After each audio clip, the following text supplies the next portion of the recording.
Beware of spoilers, you have been warned. Last Airbender Season 3. So, Season 2 didn't end well. Like, the Nazis just invaded France and there's nothing we can do about it. The Earth Kingdom is literally the biggest continent, so the Fire Nation basically took over the world at this point, and Aang basically died, so all hope is lost. I totally get Aang's guilt at first. He woke up from his iceberg coma and has learned how the world has changed since he left. As a 12-year-old-ish avatar, he was already carrying the burden that he'd be able to fix everything. It's definitely a good plan to fake your death, recover, and then come back like psych once you can actually do something. But Aang's reaction was valid as the only avatar and the only airbender in the world. I don't know whose idea it was, but his recovery era would be happening in the Fire Nation. Hey! We're in enemy territory. Those are enemy birds. This was a genius way of giving us an insider's view of an authoritarian state. We witnessed the use of propaganda, the oppression of poorer towns experience, the elites within a class structure. We've spent 2 seasons exclusively dealing with the Fire Nation soldiers, but a nation should never be defined by its military or leadership. It's the people that matter. We had some great episodes from this half of the season. The Headband Dance Party, Ember Island. We're introduced to Sparky Boom Man. Like, there's someone with that ability in Korra also, and I still don't feel like I know what the heck these people are. Oh, the Puppet Master? Hell yeah. A creepy episode with a dark twist. Bloodbending is actually crazy. It's brought back in Korra later in such a cool way too. Hama is an interesting character as well. She was a villain that came from the hero side of the war. The gang didn't hesitate to help the Fire Nation citizens from an evil waterbender. They already learned how all sides can have evil, with Long Fang. Team Avatar does not discriminate, and this is shown a lot in little ways in Season 3. There has been some insane character development on the show, and Season 3 really makes you realize this. Katara started off as a girl who whined about hope and was driven to learn waterbending and wanted to make a difference in the world. Painted Lady. She is a master waterbender and healer and is risking a lot to help people that can't help themselves. I will never, ever turn my back on people who need me. That fiery willpower and determination is what makes Katara, Katara. She gets a lot of slack for being annoying, but don't F with her. Sokka was just this peasant from a small tribe. Jump to Sokka's master. Not only has he really developed into a solid leader, the plans guy, the meat guy, the jokes guy, he is now a master swordsman. He is the non-bender of the group, which has been the punchline for some jokes or comedic situations, but Sokka was always the glue that kept the group together, and they'd be lost without him. Toph. She started off as a badass, and is still a badass, but one who has learned how to have friends. The Runaway. Yeah, she's in her rebel era, defying law and her parents' wishes, but she's found friendship in Aang and Sokka, and despite her tensions with Katara, they found friendship in each other too. Toph finally has a support system that accepts her for who she is and never questions her abilities. They don't need to protect her, she needs to protect them, and she will with no hesitation. The Beach. Zuko has struggled with who he is from day 0, caught between earning his father's approval and finding his honor. 2 separate aspects he originally thought to be one and the same.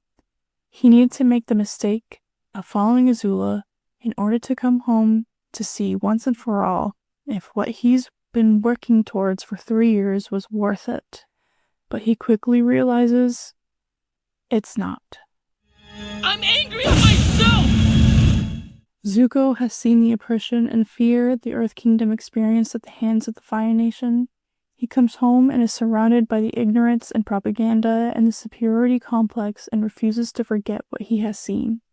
He spends every day with his father and sister, very much aware how guarded he must be with them, as compared to his uncle who is nothing but trusting and kind even on Zuko's worst days.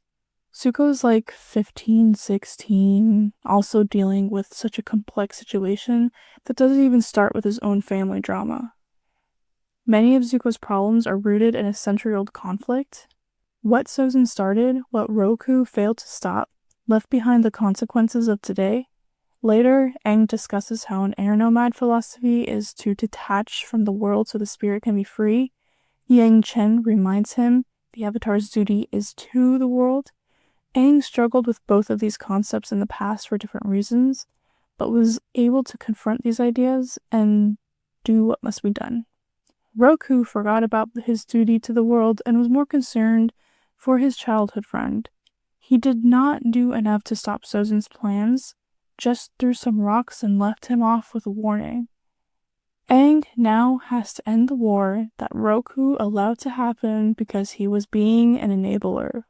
Zuko now has to end his family's established legacy and rebuild the mentality of his entire nation.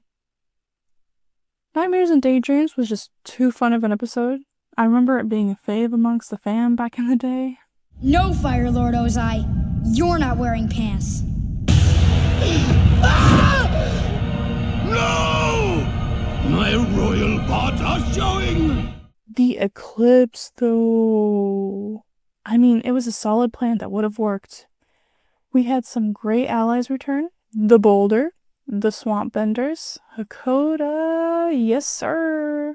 An action-packed invasion that was fun to watch. But of course, Azula is always 10 steps ahead. While Aang does not confront the Fire Lord, Zuko does. I want to point out how Ozai has been nothing but a voice and a face in the shadow all through seasons 1 and 2. This made him more menacing and built up intensity around the character. Zuko came home, and we finally get to see the face reveal. He still appeared sparingly. We, as the audience, don't get a chance to know him, so that disconnect helps create the right intensity. When Zuko confronts his father during the eclipse, he also confronts himself. Zuko comes to terms with all he has learned and has determined what he needs to do to regain his own honor. We get a little tease about Zuko's mom, and then Zuko redirects lightning, and he's gone. Hello, Zuko here. Zuko joins the group as Aang's firebending master. Destiny really has a funny way, as Iroh says. Obviously, everyone has trust issues because Team Avatar doesn't know Zuko like we do. Zuko makes up for it over the next several episodes by going on spiritual journeys with everyone. This is peak Avatar. I need more of this content. Dancing dragon time. Aang and Zuko really had to perform a kata for the dragons to know the secret of firebending. Katas are my strong suit in karate, so I'm always excited to see it. The Boiling Rock two-parter, Sokka finds Suki and Hakoda, but also Azula loses Ty Lee and Mai in a dramatic turn of events. That was a very important milestone to Azula's eventual downfall. Like, she really starts to lose it after this. The Southern Raiders, Zuko helps Katara seek vengeance on her mother's murderer. This episode was a long time coming. Literally since the pilot, Katara has always deeply been affected by her mother's death in a different way than Sokka was. She finally has the opportunity to learn the truth. Her and Zuko also made such a good team. Solid episode. But the best episode of all time... My heart is so full of hope that it's making me tear bend. Did I mention that I'm an incurable prankster? Actually, I think that actor's pretty spot on. How could you say that? Let's forget about the Avatar and get massages. How could you say that? Avatar's date! Yip! My name's Tough, because it sounds like tough. And that's just what I am. Did Jet just die? You know, it was really unclear. Choose treachery. It's more fun. I hope everyone's ready for the invasion. Slap-a-pow! Yeah, and now you're going down! No! It is you who are going down. Honor! That's it. That's all. So I want to take you back to 2008. I had been watching the show for a couple of years now. One of my friends had the DS game and we played that. We also played Avatar on the playground. The show is a big deal. The show would also inspire me to do karate. Now I'm a black belt. And the story continues to be an anchor for me in life. The show means a lot to me. So, in July 2008, I have such a vivid memory of watching the series finale live on television.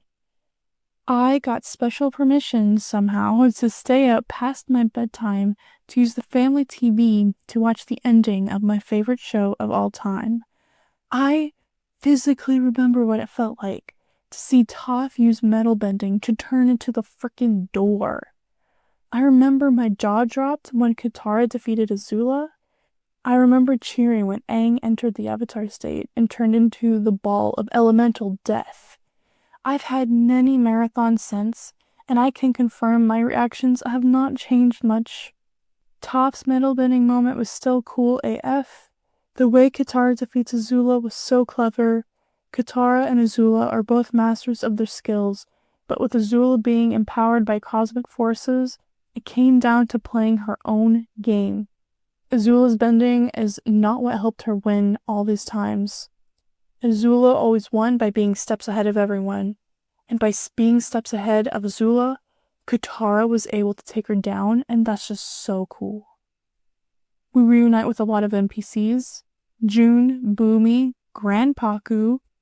Old People's Camp also saw the long-awaited reunion of Zuko and Iroh. I was never angry with you. I was sad because I was afraid you lost your way. I did lose my way. But you found it again. That scene makes me cry every time. Zuko and Iroh officially come full circle. Iroh, who once invaded Ba Sing Se, now leads the White Lotus to set it free. And OMFG, that part was cool. I fall out of my chair every time I see Piandao ride his sword on Paku's ice. The Agni Kai between Zuko and Azula was actually art. The animation, the music, the series-long emotional build-up to this moment. It was a beautiful and powerful moment. But going back to Aang, out of all of Aang and Korra, this was probably the craziest fight. Ozai was essentially a nuclear weapon, and Aang was holding his own even before the Avatar state. Then he became the elemental ball of death, and that put the fear of God in Ozai, and you can see that in his face. In the end, Aang did some weird spirit magic and took his bending away, an ability that he learned from a lion turtle. Like, hello? Lion turtles? OMG, I need to know more about those things. We learn a lot about them when we see Avatar 1's origin story and Korra, but there's just so much we don't know. What happened to them? How many are left? They can give and take away bending, but there's so much we don't know. With Ozai and Azula defeated, Zuko and Aang can step in and start a new era of peace. We see a solid, happy ending despite all the nasty politics that surely lie ahead, as seen in the comics, but the war is over and so is the story. You know, the show is called Avatar, The Last Airbender. Aang is clearly the main character.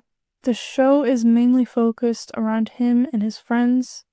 Way back in season 1, the Storm episode established that Aang's and Zuko's stories were paralleled, and even in season 3 when they learned the stories of Roku and Sozin, it wasn't just a way to link their destinies.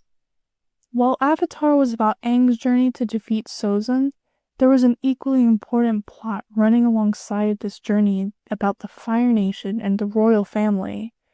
With a subtle shift in perspective, this show could have easily been more about Zuko. Like, more than it already was. His story is strong enough to stand on its own, It's a very interesting commentary of a royal family whose lineage has been tied to tyranny and corruption. Ozai and Azula, who withheld the superiority complex and led by fear, were eventually condemned. Zuko and Iroh, on the other side, were redeemed. Iroh was once a loyal soldier and servant ready to seek the throne, then rejected all family ideals, sought peace, and became a tea shop owner. Zuko learned through his banishment that he was raised with a false perception and didn't know who he was or who he should be. Then he became the next Fire Lord and would find a way to bring peace to the world and help repair the damage his family caused for generations. The story of Sozin and his lineage literally is up to par with Game of Thrones. I don't want to say this aspect of the story and lore is overlooked, but there's definitely not as much conversation about it as it should be outside of the aspects that work within the main plot. I mean, look at the whole conspiracy with Zuko's mom. Poisoned Azulon and ensured that Iroh would be surpassed in the line of succession. This was followed after Ozai made the bold request to take the throne after Lu Ten's death. Ozai's punishment was supposed to be the death of his own firstborn son Zuko. Ursa committed treason and murder to prevent that from happening. That's freaking dark, bro. And I swear that happened in the first season of Game of Thrones. Royal corruption is at its best, or worst. Overall, this is literally the greatest show of all time. It has entertained and inspired me for 20 years. My annual marathons are always fun. And if you haven't witnessed the adventures of Team Avatar yet, what are you doing with your life? Stars of the week are not often fictional characters, but today's is, for no particular reason other than because I love them.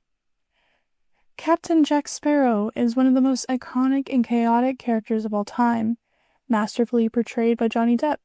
If chaotic lawful was in alignment, it would be Jack. He has his own code, or guidelines, but no one ever knows what they are or what he's really up to. People in his life are confused or enraged with him at all times, though he will stick to his morals when they matter the most. He is as witty as he is manipulative, and he is the very symbol of what a pirate's life is all about as he strives to find freedom among the high seas. Jack Sparrow was born into a family of pirates, with his father, Captain Edward Teague. He grew up immersed in the lore and culture of piracy, but even though his father was the keeper of the code, Jack was ready to set sail and do whatever he wanted. Even with his own personal code, he really didn't follow any structure or rule system. He never had a plan, although sometimes he just seems too clever to the point that it totally seems like he planned it 23 steps ago. He entered his adulthood with this rebellious and adventurous spirit and quite literally went wherever the wind took him. Apparently there's like a book series with a bunch of adventures starring a Jack Sparrow in his youth, so that's cool, I guess. They also cover some of his adulthood, like meeting Barbossa, Beckett, and Tia Dalma. Jack Sparrow's ultimate goal was to captain his own ship. He began a seafaring career as a captain, initially serving as a merchant captain under the notorious Cutler Beckett of the East Indian Trading Company. However, on one particular voyage, Jack was ordered to transport human cargo of slaves, but unwilling to participate in such a cruel and inhumane act, he defied Beckett's orders and freed the slaves, marked as an enemy of the EITC forever. As punishment for his insubordination, Beckett ordered Jack's ship, the Wicked Wench, to be set ablaze and Jack to be branded with a P on his arm, marking him as a pirate.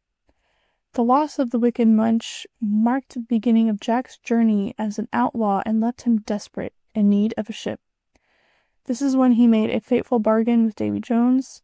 In exchange for his soul, Jack agreed to serve Jones for 100 years, and in return, Jones raised the Wicked Wench to be sailed upon for 13 years before Jack was to surrender. The ship was reborn as the Black Pearl, a ghostly vessel that would become infamous across the seas. The Black Pearl quickly became synonymous with Jack's name, and under his command, it terrorized the seas. But then, his first mate, Hector Barbossa, led a mutiny against him, seizing control of the Black Pearl. Jack was marooned on a desolate island, left with nothing but a gun with one bullet, his wits, and a burning desire for revenge. He drank his time away on the island until a cargo ship stopped by and rescued him. There were some other adventures that would occur during his pearlless era. He gained some sort of reputation within and around Port Royal and the rest of the Caribbean. He somehow came across that cannibalistic tribe before and learned enough about them to return later. And at some point during all of this backstory, Jack crosses paths with Teodalma and receives the famous compass that doesn't point north. I want to say they entered some deal when Jack was in pursuit of the pearl, maybe? Now we get to the Curse of the Black Pearl. Even without a ship, Sparrow was a legend. A clear reputation for being an agent of chaos and crime, and kind of crazy. But he was a crazy man on a mission. So by happenstance, the stars aligned, and he meets good old Will Turner, whose father was not only part of Jack's crew, but also took part in the mutiny, therefore was totally a part of the blood curse thing. This is what ended up being, as one would say, an opportune moment. Jack formed an uneasy alliance with Will and Elizabeth Swann, and together they succeeded in breaking the curse, which involved returning all the stolen gold and undoing the magic that bound Barbossa's men to an eternity of undeath. Jack often played the role of the fool, but he is so resourceful and cunning that that's how he was able to stay 1 or 2 steps ahead of everyone and regain his place as captain of the Black Pearl. After his victory, Jack becomes entangled in the larger political struggles of the Caribbean. The East Indian Trading Company, led by Cutler Beckett, sought to crush piracy in the Caribbean and bring order to the lawless seas. Jack found himself in a position where his survival was directly tied to the fate of piracy itself. Beckett sought to manipulate Jack into serving his interests as he did so many years ago. Obviously, he didn't go through with this and would continue to defy Beckett and eventually help keep pirates free, at least for a little longer. However, to make all of this drama more difficult, Jack's 13 years were up and a Lannister always pays his debts. But Jack is not a Lannister, so Davy Jones had his Kraken ready to go. It's crazy that I'm summarizing all these movies in like 2 paragraphs, but essentially, after some chaos, Jack did succumb to the Kraken and is taken to Davy Jones's locker. He was of course rescued, I think debt-free because of loopholes, and now he was on a mission to end Jones and Beckett, who had successfully taken over the seas together since Jack's demise. Really cutting out some key details, but Jack helps the pirates win in the end. Beckett is dead, East Indian Trading Company has lost its leader, Davy Jones is dead, and Will Turner, R.I.P., has taken his place.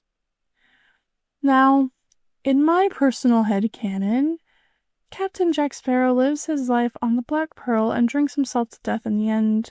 However, the movies tried to extend the story, some crap about the Fountain of Youth, Barbossa had a daughter or something, the pearl was in a bottle, hey look, it's Blackbeard, but like, do we even care about that? Captain Jack Sparrow is more than just a pirate. He is a symbol of freedom and chaos. His life is defined by constant talent challenges, betrayals, and battles against both supernatural forces and human tyranny. Though he may be seen as an anti-hero, Jack's actions consistently reveal his core values: freedom, independence, and the refusal to be controlled by anyone, not even fate itself. And he will always be my favorite fictional character of all time. The Kill Bill Duology, Volume 1. At this point, I've seen maybe half of Tarantino's film going into Kill Bill. That being said, I felt that I was going to see something special when the very first intense black and white flashback was followed by the intro credits rolling with Bang Bang playing in the background. So this was definitely a standard Tarantino film. Good and unique shots, music, and dialogue, amazing cast as well. All the pieces to make this a significant addition to the director's repertoire. The internet definitely loves this movie. There are still many relevant memes and noises, some I didn't even know were from this movie. I think this is another Tarantino trope. Like, it's not a Tarantino movie unless you can get at least one meme out of it. Whoa, whoa. Here I come. Oh, here I come. The Japanese elements were a highlight here. The anime segment was a pretty dope way of giving an origin story. Honestly, Uma's entire time in Japan as a whole, just that whole third of the film, is great. The iconic fight in the jumpsuit, Uma Thurman versus Lucy Liu, just great content. This film is also obviously paying homage to old Japanese action films.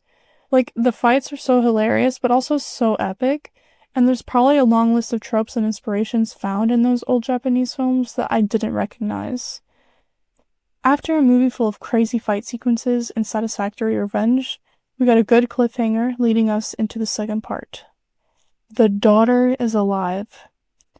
And now, it's time to kill Bill. Volume 2.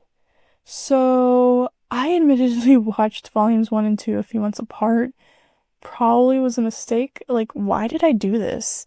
Like, who exactly was Bill again, and what was his relationship with Uma Thurman? I know Uma killed a lot of people spectacularly out of vengeance for what happened at the chapel, and I remembered the big plot twist in the end, like, her daughter was alive, but I didn't remember any of Bill's plot at all. Like, was he even in that first movie? I love the switches to black and white. In the modern day of full color, black and white has become such a nuanced style thing. Like, the absence of color is a coloring choice that always has a purpose to the theme or the story. That is surely the case here as well. That intense burial scene was very triggering to my claustrophobia and fear of death by suffocation. I remember how Uma just seems so unstoppable in the first film, and she's just taking a bunch of L's in this one. The training sessions made me realize that while the fights are epic, they're also a bit ridiculous. LMAO. But I suppose that's the fun of the Kill Bill films. They're supposed to be ridiculous. And also, at the end of all of that, she snatched that bitch's eye. Like, that was dope, for real, for real. When she finally got to Bill and found him at his home with their daughter, they reunited, and I was like, bro, this is about to become a custody battle. Like, an actual battle. While Volume 1 was an epic revenge story, Volume 2 was an emotional character story about Uma Thurman. She did, in the end, kill Bill, and she rode off into the sunset with their daughter. It seemed like a happy ending, but that's even uncertain if you remember Uma making that one girl an orphan. Uma gave her permission to seek revenge when she's old enough, because even Uma knows revenge is a nasty, infinite circle. But for now, Uma found peace. This is why The Last of Us Part 2 irked me so much. I understand the toxic cycle of vengeance, but Uma got her revenge and had a happy ever after, even with the possible comeuppance in the distant future. Like, she still gets to raise her daughter. Sweeney Todd, his revenge came at a high cost, and then he died, but he still got the judge in a very satisfying way. These are my favorite revenge stories. The ones that teach you the horrible cost of seeking revenge, but at least gives you the satisfying revenge anyways. If Ellie and or Abby were dead at the end of Last of Us Part 2, I might have liked it more, to be honest. Tangent aside, I did enjoy Kill Bill, but in terms of Tarantino films, Pulp Fiction, Inglourious Basterds, and Once Upon a Time in Hollywood were more of my cup of tea. However, I'm excited to watch all of Tarantino's films and to have future marathons of his filmography, Kill Bill included. The Last of Us Part 2 really made everyone forget about all the other phenomenal games that released that year. You know, games that were perfection and didn't tear apart their fan base. I didn't forget. In fact, I remember how in love I was with Ghost of Tsushima. It was a breath of fresh air and was one of the very few highlights of 2020. Ghost of Tsushima is Game of the Week. First of all, this was the samurai Assassin's Creed game we were all waiting for. The combat is ridiculously clean. The 4 different stances are utilized well for different types of combat and combos. Standoffs always feel epic and make you feel cool no matter how many times you do it.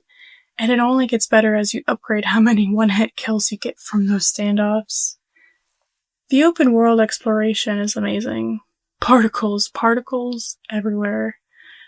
The world design is a Japanese fairy tale. Whether you play in color or black and white, stunning views and amazing graphics day and night. I didn't mean for that to rhyme. But it's all yours to explore.